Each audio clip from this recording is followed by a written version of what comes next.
ఈయనకు పరిపాలన చేయడం రానప్పుడు ఏం చేస్తాడో తెలుసా? బీఆర్ఎస్ పార్టీ పైననే ఏడుస్తాడు. బీఆర్ఎస్ పార్టీ పైన పాట పాడంది ఆయనకు రోజు గడవదు, ప్రెస్ మీట్ కూడా సాగదు.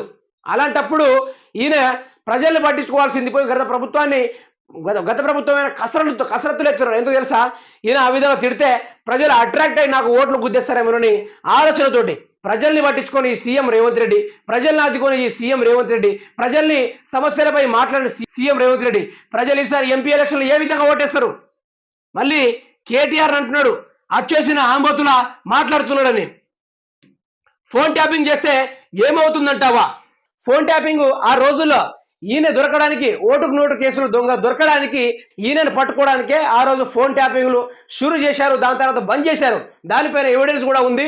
ఇంకోటి, దాని గురించి ఎవిడెన్స్ గురించి ఈయన ఎందుకు మాట్లాడలేడు? మరి ఆయన ఆ ప్రభుత్వం అప్పుడే బంద్ చేసినప్పుడు ఈయన 4 లక్షల రూపాయలు పెట్టి సిమ్ కొనాల్సిన అవసరం ఏమొచ్చింది?